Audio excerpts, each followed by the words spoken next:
Alright guys, welcome back to another video. I do apologise that this is coming out 2 days before the test and a day before the practice test, but hopefully it can still help you out. Alright, so this first question, a local fish and chip shop owner wants to know what customers think of the services provided in his shop. He questions the first 30 customers who went on a Tuesday evening. Alright, this first question is asking us, what is the population? That would be any customer of the shop. Alright, and the sample is those first 30 people that he questions on a Tuesday evening.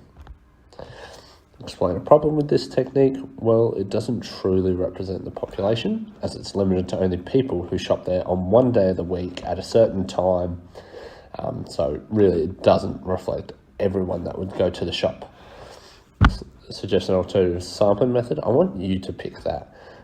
Look at the 4 different types of sampling methods and maybe select one that's appropriate. A bakery recorded the number of sausage rolls they sold each day for 4 weeks. Their results are shown below. Construct a tally and frequency table to organise the data. All right, here we've got a tally and frequency table. So we've got all the results here. And then next to it, what I've done is I've just gone through the data, made a tally for each time that number appears. One error with mine that I want you guys to do is to not jump from 8 through to 12. Go 0 through to 12. Go from the minimum to the maximum.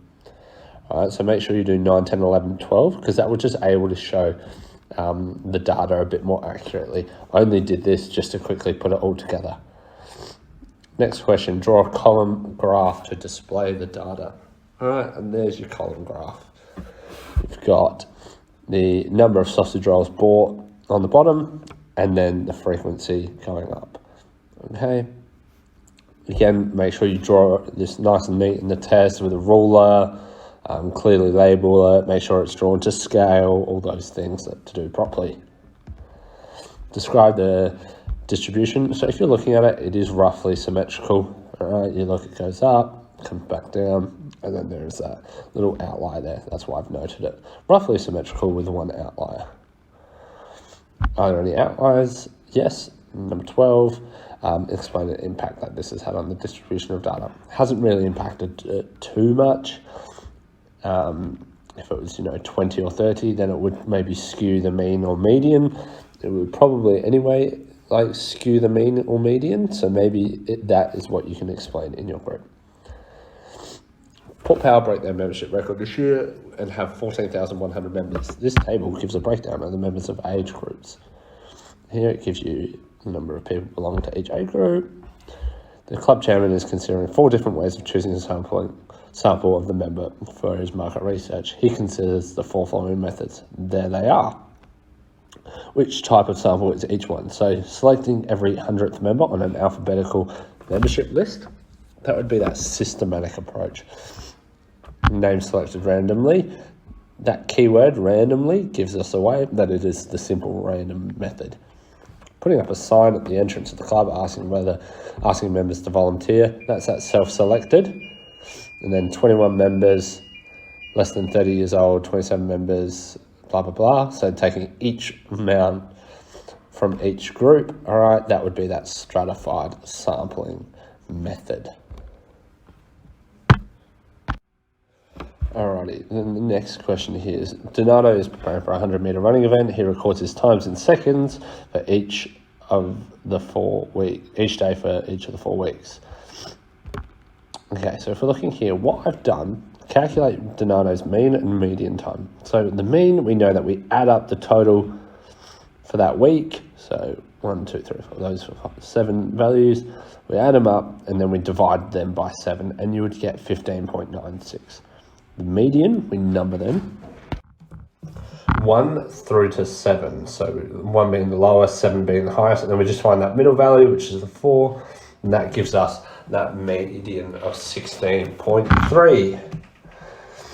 Do you think the times have improved over the 4-week period? Explain your answer. Okay, so you repeat this process for each of the 4 weeks. You find out the mean and the median. You go through. You look at the mean and the median, do they decrease? If they do, then you could maybe say that his times have improved over the 4-week period because the mean and median have decreased. Springfield High has 670 students. The Student Advisory Committee is interested in finding out how many hours its students sleep at night. The Student Advisory Committee decides to survey 140 students from school. It's just one reason why the Student Advisory Committee has chosen not to survey all the students in the school. I've kind of just said, like, out of convenience, it's probably easiest to just survey this amount of, like, only 140 students, and it might not be possible either to survey every student in the school. To collect the sample, the Student Advisory Committee considers surveying students who are in the library during lunchtime on one particular day. Explain one limitation. I'll leave that up to you guys, but think about comparing the whole school to who might be in just one part of the school. Question number 6. 25 volunteers participated in a trial to see if a new drug is effective in assisting with weight loss. The weight in kilograms of each volunteer was measured before and after taking the drug for 3 months. The results are summarised below. So, apologies in advance. I've crossed out each of these answers just as I've gone. All right, but that's what you want to do when you make an appropriate stem size, when you make an appropriate back-to-back stem plot. So I've got my before, I've got my after, I've got my values here, I've got my key here, so 8 equals 80 kilos. All right, so 5 equals 85. All right, and I've just plotted all the data for before, plotted it all for after. And as I've marked it, I've crossed it out. You can see that it started from here and gone up, going away from that stem. Describe the distribution of each set of data. So before, we could argue that before was probably negative. You have a look here, it does go up, and then it still comes back down, but there's still quite this peak here. So you would say it's probably negatively skewed.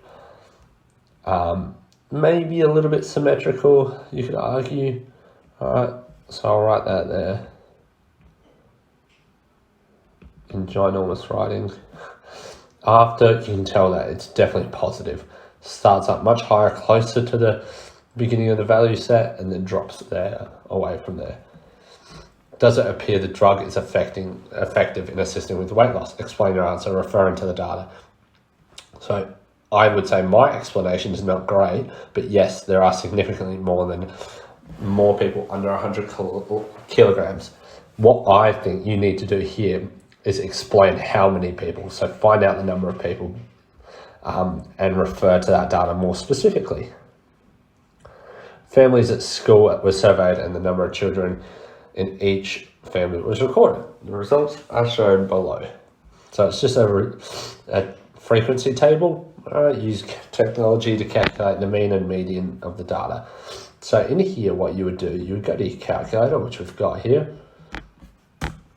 And what you would do is you would just punch in all your data. So you know that comes up 3 times. So you go, all right. And then 2 comes up 15 times. So you go, and then 3 comes up 20, and so on and so forth. And then you go through and you hit calculate. So go through, hit calculate, hit this vary 1, and it gives you that. Now, obviously, I haven't put in the rest of the data, so that is not correct. But you just get it there. So and that is what it was, 2.68, and the median was 3. The average Australian family has 2.2 children. How does this score compare to the national average? It's above. Describe the skewness of the data.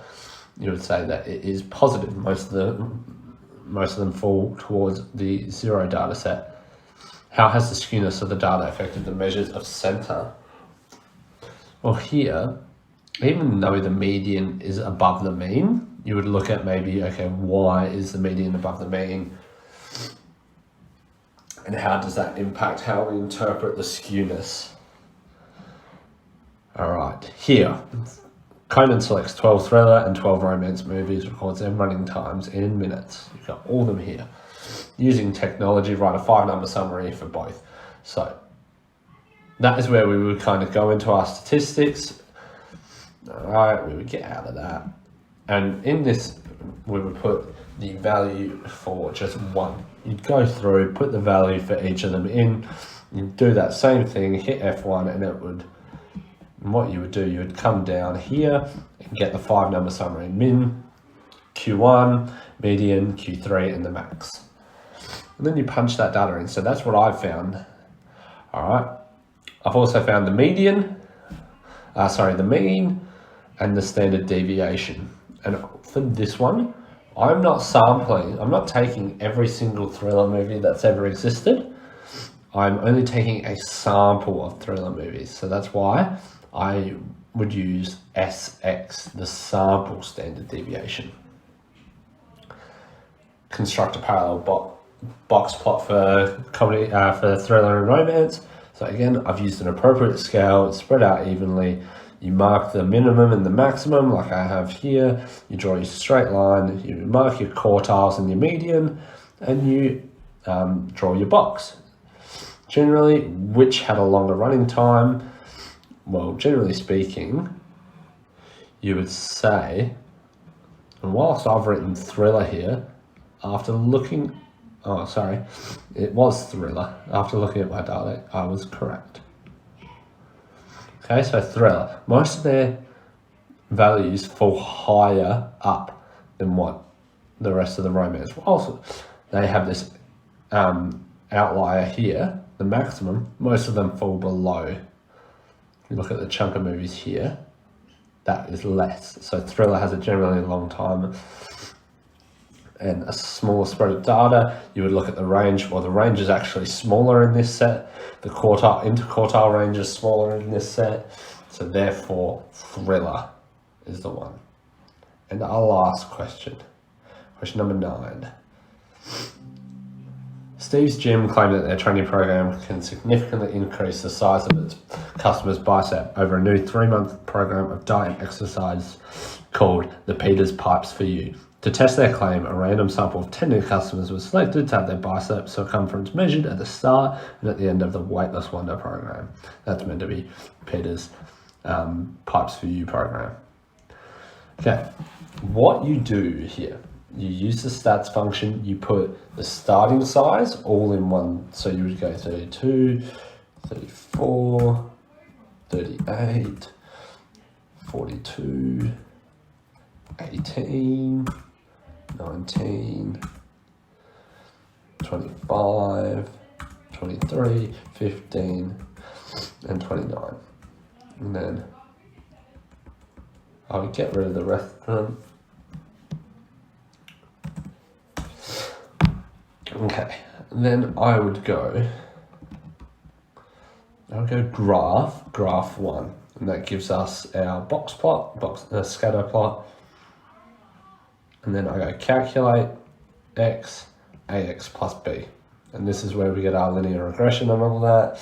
This is where we get our correlation and our correlation of determination.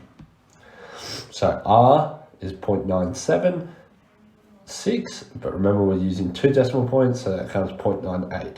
And R squared is 0.96. And it's also asking us to comment on the association between these 2 data sets.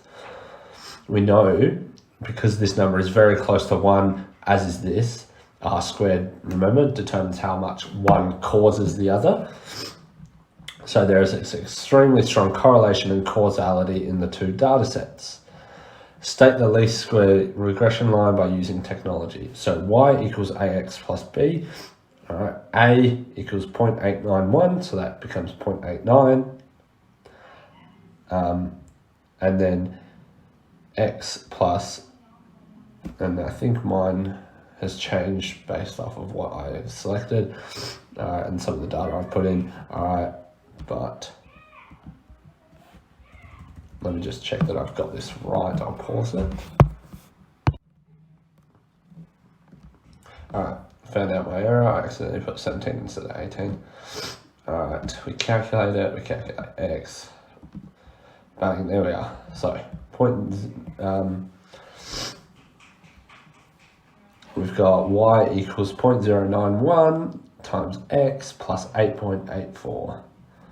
Find the expected size of a bicep of a customer whose starting size was 18. We just go through this process y equals 0.091 times 18, and we go through that, and we get the bicep size here. And my battery saver is on, so I'm going to quickly rush through this last question. Here, same again, but we've got 41 equals 0.91x plus 8.84. Go through that, reversing that, getting x on its own. So you take 8.84, then you divide by 0.91. That gives us that size. All right, that's the answers. If you have any questions, feel free to call out. And just a quick shout out to a new channel that's just started up on YouTube. His name's David Dobrik. Make sure you get around him. I really like what he's doing on that channel. Some pretty funny videos. So yeah, go check him out. Thanks guys. Take care.